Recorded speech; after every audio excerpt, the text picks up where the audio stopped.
Oke Kima, welcome back di channel Vijinti. Nah kali ini kita akan lanjut ngebahas light novel Keiken Jumi part 3-nya Kima. Pembahasan part 3-nya ini akan merangkum chapter 3 dari volume 1-nya, oke?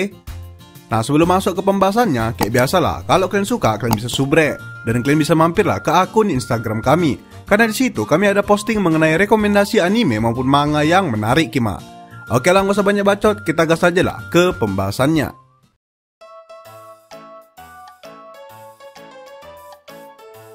Nah di pembahasan sebelumnya Kima, kita diceritain lah gimana kejadian di hari kedua mereka ini jadian.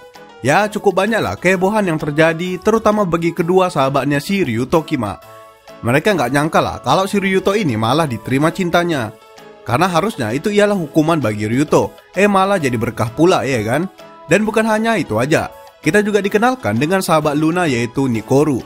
Ya sama lah, cewek gal juga, yang bisa kita bilang merupakan tipe sahabat yang sangat peduli dengan Luna. Jadi si Nikoru ini agak was-was lah dan takut kalau si Luna salah pilih cowok lagi Kima. Nah dan di akhir pembahasan kita waktu itu, kita juga diceritakan kalau si Ryuto ini punya trauma masa lalunya Kima, yang dimana ia pernah nembak cewek dengan PD, namun malah ditolak mentah-mentah. Jadi ya cukup hancur lah kepercayaan dirinya jika berhubungan dengan cewek Kima. Namun pertanyaannya, siapakah cewek tersebut? Ya kan Kima? Nah kita jawablah itu semua di chapter 3-nya ini.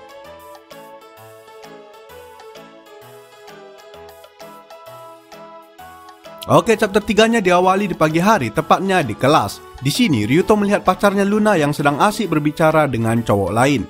Cowok tersebut merupakan ketua ekskul bola dan terbilang cowok populer lah Kima. Dan ya udah pastilah, cowok suram kayak si Ryuto ini auto cemburu lah ngelihat adegan tersebut. Apalagi di sini, kedua sahabat laknatnya ini malah ngompori si Ryuto Kima. Mereka di sini bilang kalau alasan Ryuto diterima hanyalah sebagai pelampiasan, karena Luna kebetulan juga lagi single. Nah yang awalnya Ryuto percaya sama Luna, nah karena dikompori sama kedua sahabatnya ini, seketika muncullah sedikit keraguan di hati si Ryuto. Namun di satu sisi ia tidak bisa berbuat apa-apa, karena gimana pun Ryuto sendirilah yang menyuruh Luna agar merahasiakan hubungan mereka di sekolah dan jangan berbicara dengan dirinya. Ya itu perintah langsung lah dari si Ryuto sendiri Kima. Jadi kalau aku bilang ya mampus lah kau situ, kau yang larang kau yang cemburu ya kan. Ada lagi-lagi MC kita yang satu ini ku tengok Kima. Geram juga aku lama-lama ya kan. Emang cowok wibu kayak gini kalau nggak suram ya cabul. Kalau nggak cabul ya kayak gini, cemburuan obsesi nggak jelas. Janganlah kalian kayak gini ya Kima, agak lain sumpah. Nah lanjut, di sini Ryuto pun sempat kepikiran untuk ngelabrak mereka berdua. Ryuto ingin memisahkan mereka dan melarang Luna untuk berbicara dengan cowok lain. Namun seketika ia sadar kalau itu sudah sangat berlebihan. Ryuto juga sadar kalau dirinya yang suram tersebut memang tidak bisa berbuat apa-apa di kondisi seperti ini. Ia hanya bisa menahan rasa cemburunya dan berharap kalau Luna tidak mencampakkannya. Nah hari pun berlalu Kima. Di sini posisinya Ryuto sudah pulang ke rumah. Ia tengah berbaring di tempat tidurnya sambil mulai memikirkan hari-hari belakangan ini. Ia merasa kalau hubungannya dengan Luna mulai semakin renggang. Nah alasan Ryuto berpikir demikian karena waktu itu ia sempat mengajak Luna berkencan di hari Minggu lagi. Namun entah kenapa Luna menolak dan tidak memberitahu alasannya. Bahkan di situ Luna tidak membalas pesan Ryuto dari pagi. Ya ngelihat kayak gitu, cowok mana lah yang gak overthinking ya kan Kima? Apalagi ini bisa terbilang masih pasangan baru. Jadi ya cukup wajar lah sebenarnya kalau rasa percaya diri dia itu belum terlalu tinggi. Apalagi dengan semua rumor yang beredar, ditambah juga bola panas yang dilemparkan kedua sahabatnya, tentu membuat Ryuto semakin tidak tenang. Nah sambil masih berbaring, Ryuto kembali mengevaluasi semua yang terjadi kepada dirinya belakangan ini. Kejadian di mana ia berpacaran dengan Luna masih sangat segar di pikirannya. Namun setelah kejadian itu, semua yang terjadi seakan berlangsung dengan sangat cepat. Kencan pertama mereka sepulang sekolah, kencan di kafe, main ke rumah Luna bahkan hampir berhubungan intim. Yap, semuanya itu terjadi sangat cepat, hingga membuat Ryuto tidak sempat berpikir Kima. Dan sekarang ia kembali dihantam dengan kecemburuan yang membuat rasa percaya dirinya kembali diuji. Bisa kita bilang Kima, opsi dia di sini ada dua. Yang pertama, ia harus percaya dengan Luna, yang terbilang cukup naif lah kalau ia milih opsi yang ini. Atau opsi yang kedua, ia harus menjelma menjadi mantan Luna yang hanya menginginkan tubuh Luna dan kemudian mencampakkannya. Yap, selagi berpikir demikian, tiba-tiba panggilan pun masuk ke HP Ryuto. Orang yang memanggil ialah pacarnya sendiri, si Luna. Gadis yang membuat ia galau belakangan ini malah langsung menghubunginya sekarang. Nah di sini Luna mengajak Ryuto untuk ketemuan di stasiun tanpa konteks. Jadi kayak langsung ajak tanpa ngasih tahu alasannya Kima. Nah, mendengar ajakan tersebut, karena si Ryuto ini masih dipenuhi pikiran negatif dari tadi, ia pun langsung menyimpulkan kalau Luna ingin mencampakkannya hari ini juga. Melihat kerenggangan hubungan mereka, otak si Ryuto ini pun auto buntu dan hanya bisa memikirkan kemungkinan terburuk tersebut. Dengan panik dan takut, Ryuto pun mengiyakan ajakan Luna dan segera pergi ke stasiun. Nah, dalam perjalanan udah pastilah paniknya bukan main, ya kan Kima? Karena kalau sempat dia di sini betulan diputuskan, maka nambahlah satu lagi traumanya si Ryuto ini. Oke, kemudian setelah sampai di tujuan, Ryuto pun langsung melihat Luna yang sedang menunggu di dekat loket tiket dari tadi. Dengan sempoyongan, Ryuto pun mendekat dan menyapa Luna dengan pelan. Namun di sisi lain, Luna malah menyapa balik dengan girang. Sambil menyapa, Luna langsung menjulurkan tangannya dan memberikan Ryuto sebuah hadiah Kima. Luna berkata kalau ia belakangan ini sedang asik nongkrong dengan Nikoru sahabatnya. Mereka berdua sedang berusaha untuk mendapatkan sebuah barang limited edition yang tentunya ingin diberikan kepada Ryuto. Nah, di sini Luna pun menjelaskan kalau alasan ia tidak bisa membalas pesan Ryuto dari pagi karena ia asik bermain game dengan Nikoru selagi mereka mengantri panjang. Nah, sambil memberikan hadiahnya, Luna pun dengan senyum manisnya mengucapkan selamat Enif 1 minggu kepada Ryuto Kima. Nah, mendengar itu, Ryuto pun seketika lega. Namun di satu sisi ia kesal dengan dirinya sendiri. Ia kesal karena membuat dirinya terlena dengan semua pikiran negatif sampai melupakan kalau Luna merupakan gadis polos yang hatinya sangat tulus. Ryuto pun seakan menggelengkan kepalanya dan mengucapkan terima kasih kepada Luna. Di sini Luna memberikan hadiah casing HP kepada Ryuto Kima. Jadi orang ini udah adalah satu barang couple, yaitu casing HP. Oke lah, kemudian kita lanjut keesokan harinya Kima. Di sini Ryuto berada di kelas sambil memegang HP-nya, yang dimana mengingatkannya mengenai hadiah Luna semalam.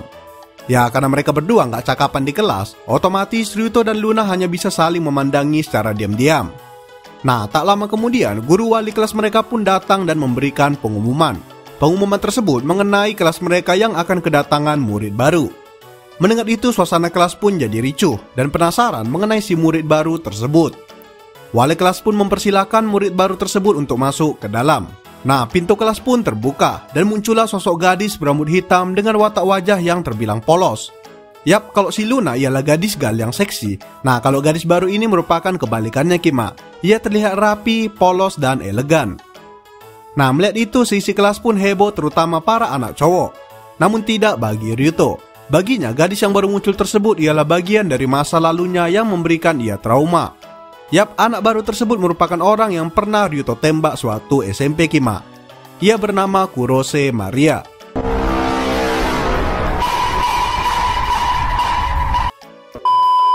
Nah, di sini si Kurose ini langsung memperkenalkan dirinya dengan gaya elegan dan sopan. Ya, yang kayak aku bilang tadi lah Kima, berbanding terbalik lah dengan si Luna. Nah, di sini Ryuto sebisa mungkin ingin menghindari Kurose, bukan karena masih ada rasa. Namun Ryuto tidak ingin mengkhianati Luna, apalagi sejak kejadian semalam. Namun ya cemana lah Kima, hari sial pasti ada aja ya kan. Wali kelas mereka malah menyuruh Kurose untuk duduk di samping Ryuto. Ya salah si Ryuto sendirilah, siapa suruh duduk dekat guru ya kan. Nah, jadinya ia pun terpaksa bersebelahan dengan Kurose. Awalnya Ryuto tidak ingin berbicara apalagi melirik sedikit pun ke arahnya. Namun tiba-tiba Kima, si Kurose ini malah menyapa Ryuto duluan. Ia menyapa Ryuto dengan nada lembut dan berkata kalau sudah lama mereka nggak berjumpa. Di sini tanpa berlama-lama, si Kurose ini bahkan langsung meminta maaf karena sudah menolak Ryuto dulu. Namun dia berkata kalau sekarang mungkin ia mau menerima pernyataan cinta dari Ryuto. Nah, mendengar itu, Ryuto pun sadar kalau ia sudah memiliki Luna yang dimana jauhlah kelasnya daripada si Kurose ini Kima. Ryuto pun menolak mentah-mentah ajakan dari Kurose tersebut, yang dimana membuat Kurose seketika terdiam. Yang awalnya ia kelihatan ramah dan sopan, nah setelah ditolak si Kurose ini jadi agak aneh gitulah Kima. Namun Ryuto di sini mencoba mengabaikan hal tersebut karena ia tidak ingin berurusan dengan orang dari masa lalunya. Oke lah, dilanjutkan sepulang sekolah Kima. Nah, di sini Nikoru sahabatnya Luna tiba-tiba menyergap Ryuto yang sedang ingin pulang. Nikoru tanpa berlama-lama langsung menyeret Ryuto ke sebuah kafe karena ingin berbicara berdua. Sesampainya di sana, Nikoru pun langsung mulai menginterogasi Ryuto mengenai hubungannya dengan Luna. Namun di sini, Nikoru memperhatikan sikap dan gaya bicara Ryuto yang masih nampaklah belum ada pengalaman dalam berpacaran Kima. Nikoru pun langsung sadar kalau orang kayak si Ryuto ini nggak mungkin lah bisa kepikiran untuk selingkuh. Jadi ya bisa dibilang di checklist aman lah si Ryuto ini Kima.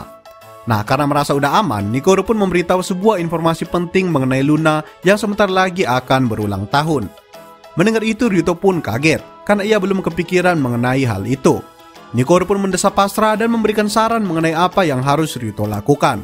Ryuto pun menyimak semuanya dengan baik agar ia bisa menyiapkan rencana kencan ulang tahun terbaik untuk Luna. Oke, kemudian kita loncat ke hari kencannya Kima, yang dimana ini juga hari ulang tahunnya si Luna. Sebelumnya Ryuto udah ngajak Luna kencan di hari ini, tentunya sebagai perayaan ulang tahunnya. Luna pun dengan riang setuju dan menyerahkan semua rencananya kepada Ryuto Kima. Dan yap, hari ini ialah hari yang ditunggu. Ryuto yang sudah menerima semua informasi lengkap dan detail dari Nikoru dan juga sudah melakukan riset sendiri, akhirnya bisa menunjukkan semua kerja kerasnya untuk hari ini. Ryuto pun segera mengajak Luna untuk berkeliling mencari es boba Kima. Yap, si Luna ini hobi kali lah minum boba. Jadi menurut informasi yang diberikan Nikoru waktu itu, si Ryuto ini hanya perlu mentraktir Luna boba dan ia akan senang. Ryuto pun sudah melakukan riset mengenai toko boba terenak dan langsung membawa Luna ke sana. Dan yap, kencannya sangat sukses Kima. Luna sangat senang melihat effortnya si Ryuto ini. Namun saking excitednya si Ryuto ini, ia sampai menceritakan semua risetnya mulai dari satu toko ke toko lain, yang dimana membuat Luna sampai error karena ngelek Kima. Namun balik lagi, Luna sadar kalau itu ialah bukti cinta dari Ryuto. Luna pun sangat senang dengan kencan hari itu Kima. Yap, kencan ulang tahunnya pun sukses. Yeay, tapi mana esek-eseknya ya kan?